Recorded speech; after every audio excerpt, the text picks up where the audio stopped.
मेरे चैनल में आपका बहुत बहुत स्वागत है। सभी को मेरा नमस्कार, जय माता दी। नवरात्रि की आप सभी को ढेर सारी शुभकामनाएं।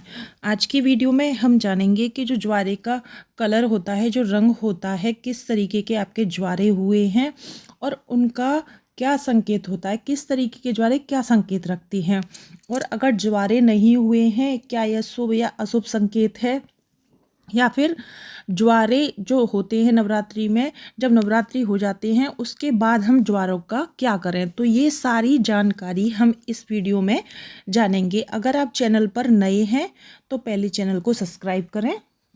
आइए वीडियो शुरू करते हैं। तो ज्वारे को भी शास्त्रों में माँ का एक रूप माना गया है। नवरात्रि में अलग अलग घरों में जौ बोने का तरीका भी अलग अलग होता है। कुछ लोग बालू में जौ डालकर ज्वारे उगाते हैं, तो कुछ लोग मिट्टी में ज्वारे की वृद्धि से आने वाले शुभ अशुभ समय के बारे में पता लगाते हैं। नवरात्रि में जो ज्वारे होते हैं वो शुभ अशुभ का संकेत होते हैं। तो सबसे पहले मैं आपको बता दूं, सबसे पहले हम जानेंगे कि जो ज्वारे उगाती हैं, तो अगर ज्वारे जो हमारे होती हैं नवरात्रि साल में 2 बार पड़ती हैं, तो ज्वारों से हम पता लगाते हैं कि हमारे जो 6 महीने हैं वो किस तरीके से निकलेंगे। तो सबसे पहले जानेंगे हम, यदि अंकुरित जौ का रंग नीचे से आधा पीला ऊपर से आधा हरा है।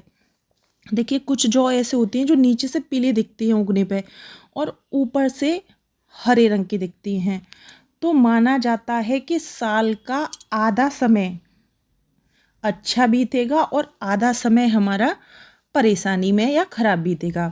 मतलब जो जौ का कलर होता है पीला और हरा, तो इसका संकेत है कि साल का जो समय है आधा हमारा अच्छा जाएगा और आधा हमें परेशानी में जाएगा। यदि जौ का रंग नीचे से हरा ऊपर से पीला है तो साल का शुरुआती समय जबकि आखिरी महीने का समय परेशानी से भरा बीतने का संकेत है, और ऊपर से पीला है तो वो ठीक है। यदि जौ का रंग नीचे से हरा है ऊपर से पीला है तो साल का शुरुआती समय ठीक जाएगा, जबकि आखिरी महीने में परेशानी देखनी आपको पड़ सकती है। और यदि जौ का सफ़ेद या हरे रंग का कलर है तो यह शुभ संकेत है। जो हम जौ उगाते हैं जिस तरीके से, तो सबसे अच्छे जो जौ माने जाते हैं, जो सबसे ज़्यादा शुभ माने जाती हैं, जो समृद्धि का प्रतीक होते हैं, जो हमारे आने वाले समय को बताती हैं कि आने वाला समय हमारा बहुत ही अच्छा आने वाला है, इसमें कुछ ऐसा होगा जिसकी हमने सोच भी नहीं रखी होगी। तो वो सबसे अच्छे जौ होते हैं सफ़ेद और हरे रंग के। जो जौ उगाते हैं नीचे से सफ़ेद दिखते हैं और ऊपर से हरे होते हैं, या फिर जैसे पूरे जौ उगाते हैं उसमें अगर कहीं भी थोड़ा सा सफ़ेद सफ़ेद आपको दिखता है तो यह जौ आपके सबसे शुभ माने जाते हैं। आपका पूरा साल बहुत अच्छा जाने वाला है और आपने कुछ चीज़ें सोची नहीं होंगी उतनी अच्छी आपके साथ होने वाली हैं। तो सबसे शुभ, ये देखिए पिक में आपको दिख रहा है, इस तरीके के जौ होते हैं जो नीचे से सफ़ेद और ऊपर से हरे होते हैं। जौ अंकुरित होने के बाद यदि झड़ने लगें तो यह अशुभ संकेत होता है।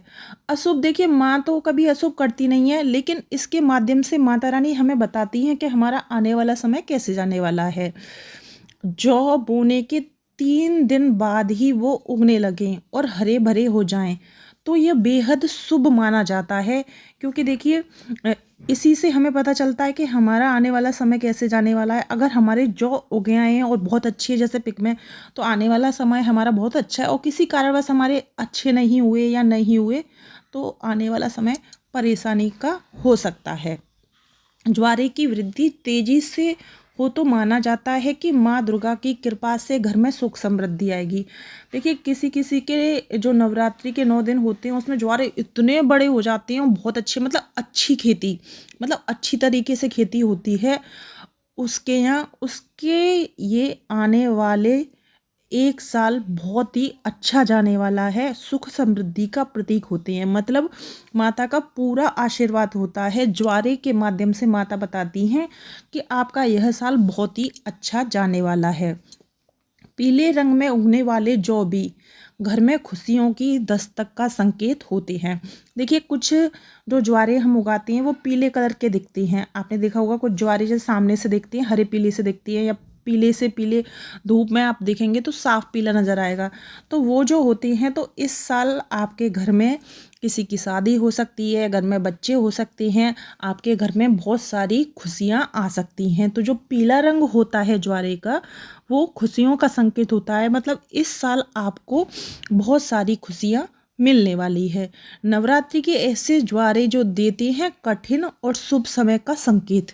तो जो ज्वारे के रंग थे वो मैंने आपको बता दिए हैं कि किस कलर से हमें क्या संकेत मिलता है। देखिए ज्वारे अगर नहीं होते हैं तो आप ये सोचें कि बहुत अशुभ होगा, ऐसा नहीं है। यदि ज्वारे की वृद्धि अच्छी ना हो या कोई अशुभ संकेत मिल रहे हैं तो माँ दुर्गा से अपने कष्टों और परेशानियों को दूर करने के लिए प्रार्थना करें, क्योंकि माँ तो आपको पता है सब कुछ तो माता का रचाया हुआ है। तो माता से आप प्रार्थना करें कि आने वाले समय को हमें सहने की शक्ति दे। माता से प्रार्थना करें कि हमारा समय ज़्यादा परेशानियों में ना हो। तो यह था। और इसके बाद जो ज्वारे होती हैं उनका हमें क्या करना है।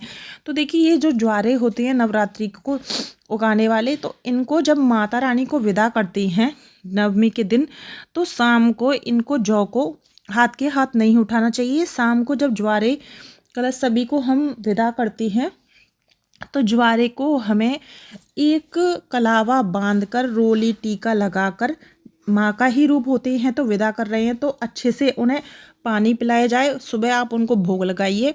उसके बाद इसमें से आप थोड़े से ज्वारे तोड़कर रख लें, क्योंकि देखिए इन ज्वारों का बहुत ही तरीके से उपयोग किया जाता है, क्योंकि ये माँ के रूप में आती हैं तो साक्षात माँ का आशीर्वाद होते हैं। तो इन ज्वारों को तोड़कर आप लाल कलर के कपड़े में अपनी तिजोरी में, या फिर जहाँ आप पैसा रखते हैं, या फिर आपका काम नहीं चल रहा हो आप वहाँ भी रख सकते हैं। आपका काम जहाँ पर है, जहाँ आप पैसे रखते हैं, पैसे की तरक्की के लिए इन ज्वारों का विशेष महत्व होता है।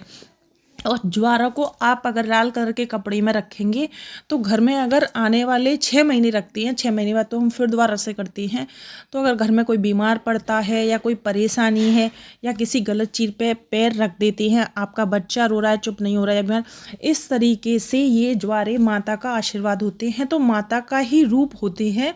तो उस जगह अगर बच्चा रो रहा है तो उसके सर पर आप लगा दें, या फिर आपने किसी गलत चीज़ पे पैर रख दिया है तो आप अपने सर पे लगा दें, या फिर आप कहीं भी जा रहे हैं तो एक ज्वारा आप अपने बच्चे के साथ रख दें। तो इस तरीके से इन ज्वारों का बाद में 6 महीने तक उपयोग किया जाता है।